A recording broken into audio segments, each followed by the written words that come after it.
everyone. We are the Group 11 and our topic is customer satisfaction analysis based on service quality dimensions in Jollibee. Together with Maria Lourdes S. Bihagat, Jose Fernando B. Castillo, Ana Maria S. Ramos, and Janine A. Santos. The first presenter is Jose Fernando B. Castillo. Thank you, Ms. Ramos. What is the main objective of your study? The main objective of the study is to determine the service quality and the customer satisfaction in the Jollibee. It is important to know that a customer is satisfied in the service quality and happiness in the Jollibee. Next, why did you choose this topic? We choose this topic is specifically choose this topic because of this it is not yet well researched and there are still a lot of research gaps that need to be addressed.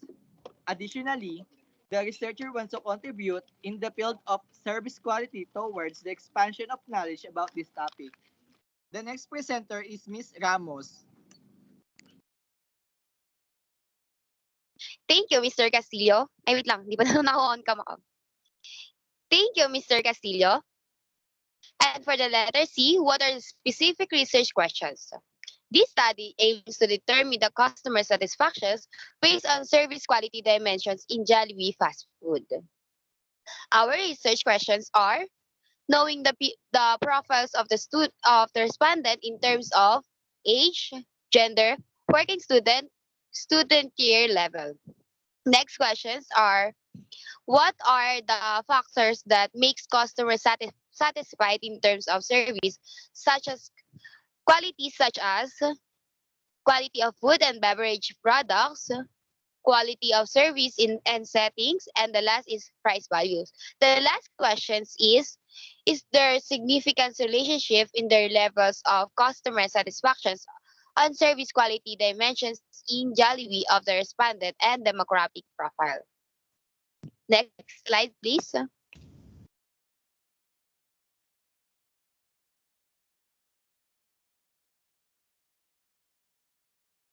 Letter D. What is the study design, sample, data gathering procedure, and the tools did you apply in the study? Our study design, this study is about the customer satisfaction analysis based on the service quality dimensions in Jollibee as a Manila branch. And we'll use quantitative research design. We'll use a phenomenological study that deals with the experience of the consumers in terms of their experience in the service quality of Jollibee in SM Manila branch. And this will we use research design for the whole study. And for example, student from Technological University of the Philippines in Manila that is purchasing food in Jollibee at SM Manila branch. The target audience of the study is will use the random sampling technique. We'll choose 150 female and 150 males for a random persons for the total of 300 persons that will answer the following questions about the customer satisfactions in the service quality of Jollibee in SM Manila branch. And the data gathering procedures in data collections, the researchers will provide questionnaires about the customer satisfactions analysis based on the service quality in Jollibee SM Manila branch. The respondent will answer the questions that the researchers provide based on the service quality they experience in Jollibee SM Manila branch. The answers of the respondents will be the summary of how the service quality of Jollibee was. And after answering the questions, the researchers will collect and gather all informations that the respondent give, and after we gather informations, we summarize the answer of respondents according to the given questions that the researchers give. And the summary of the respondent answer will be the result of the said study. And last, the tools we use is the Google Forms online in collecting and gathering data informations needed. Google Forms will be the online instrument that the researchers will going to use to conduct the study. The respondents will go and answer the survey questions rating scales based on the consumer satisfactions to the service quality of Jollibee in SM Manila branch. The respondents' answer will be the results of the study. Questionnaires will be the online form that will use to collect and gather all the answers of the respondent regarding their customer satisfactions analysis in Jollibee. Next presenter is Maria Lourdes S. Bihogan. So thank you, Miss Ana Ramos. So for the letter E, what statistical treatment did you use to answer each research question? So dito, we have three statistical treatment, which are frequency and percentage, weighted mean, and then the chi-square. So for the percentage, the frequency of each respondent determined on the number of the respondents answered in Google Forms. The demographic profile was determined using the formula of percentage. So the formula of percentage are, so the P stands for percentages, then F, number of answers, and then the N, number of samples. Then for the weighted mean used to determine the customer satisfaction based on service quality dimension in Jollibee. So the weighted mean is a type of mean that is derived by multiplying the weight or the probability associated with a certain event or outcome by the associated quantitative outcome, then summing the result. Then for the last statistical treatment that we use is the chi-square.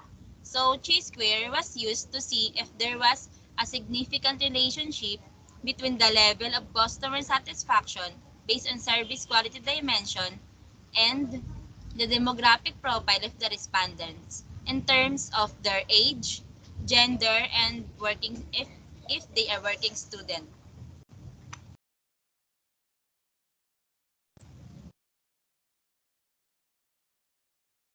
Then for the next question, letter F, what result did you obtain per each question? So we have the question in the gender, which are male and the female. So dito, kinuha namin yung frequency and percentage nila para malaman namin kung ilan yung sumagot. So for the male, 79, equivalent to 79%. Then female, 21, then 21%. The total of 100%. So bakit nga ba magkaparehas yung frequency at saka percentage nila? Kasi nga yung sa frequency at saka percentage, ang ano niya, ang equivalent niya is 100. Kaya dito, 100 din yung kabuuan niya. Kasi nga yung equal niya is 100. So hindi siya magkakalayo. For the age, we have 18 to 21 years old. Then it was answered by 99, then equals to 99%.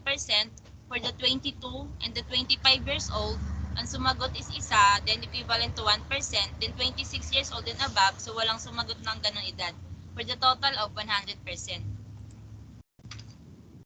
For the year level, we have fourth year level, which are first year, second year, third year, and the fourth year. So sa first year, frequency 12, then equivalent to 12%. For the second year, 11%, third year, 71%, then the fourth year is 6%. So dito, makikita natin na yung pinakamaraming nag-answer sa aming questionnaire is yung third year. So equivalent to 100%, or the total of 100%. Then the last, for the working student, dito naman meron kaming dalawang question which are yung yes or no. So for the no, ang sumagot is 76 students, which equivalent to 77%. Then for the yes, the frequency is 24, equivalent to 24%, for a total of 100%. So for the next reporter, which is Miss Santos.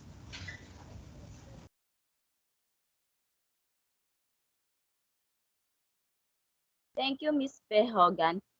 So for the quality of food and beverage products, weighted mean on factors that make the customer satisfied in terms of quality of food and beverages products. So for the quality of food and beverage products, number 1, taste of food and beverages. So the weighted mean is 41.2, and for the verbal interpretation is very satisfied. Number 2, freshness of products. 38.26, the weighted mean, and is satisfied for the verbal interpretation. For number 3, taste and flavor of product. 42.22 for the weighted mean, and very satisfied for the verbal interpretation. Speed of service, weighted mean, is 32.22, satisfied for verbal interpretation. Friendly treatment of staffs and crews, 31.6 for weighted mean, and for the verbal interpretation is satisfied. And for the staff knowledge of items sold, 33.76 for weighted mean, and it's also satisfied for the verbal interpretation. And the average weighted mean is 37.36, and the verbal interpretation is satisfied.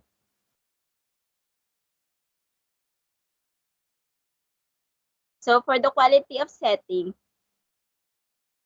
the crew and staff are accommodating. So and the weighted mean is 34.6, and the verbal interpretation is satisfied. Comfort and seating availability, 33.3 for the weighted mean, and satisfied for verbal interpretation. And for the last is ambience and lighting, 32.2 for the weighted mean, and it's also satisfied for the verbal interpretation. And for the average weighted mean is 33.5, and verbal interpretation is satisfied. And for the price value, quantity of food and beverage products provided versus the price paid. The weighted mean is 32.78, and the verbal interpretation is satisfied. Quality of food and beverage products provided versus the price paid, 32.4 for the weighted mean, and it's also satisfied for the verbal interpretation. And for the average weighted mean is 32.59, and satisfied for the verbal interpretation. And for the what are your conclusion and recommendation? The researchers had come up of their conclusions based on the gathered information and data.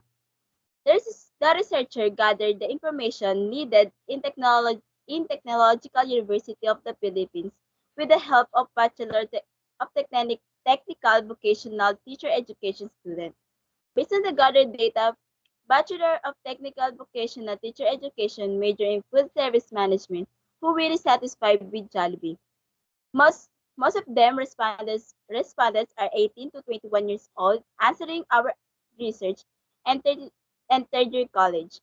In gathered data, they really satisfied on the price and quality given in the Jollibee that will help the customer. Client satisfaction measurement encourages a greater focus on customer outcomes and drives and advancements in internal business procedures and work practices. Customer satisfaction has been increasingly more of a priority over time. Therefore, Jollibee management should also have a responsibility to consider how people's health and lives are affected by dealing with their needs and what customers to feel satisfied with the business, and for it is become even better in dealing with the standards that they provide to their esteemed customers. And lastly, for our recommendations, Jollibee should maintain the friendly treatment of staff and crew. Jollibee should maintain enough staff so that the customer should not wait too long. Jollibee should keep track of feedback complaints or problems that the customer experience. Customers should learn the reason or problems they encounter before switching to another fast food to prevent problems from happening again. And last, future researchers should conduct furthermore studies regarding to how the service quality of Jollibee affects the customer of satisfaction. And that's all for our research. Thank you.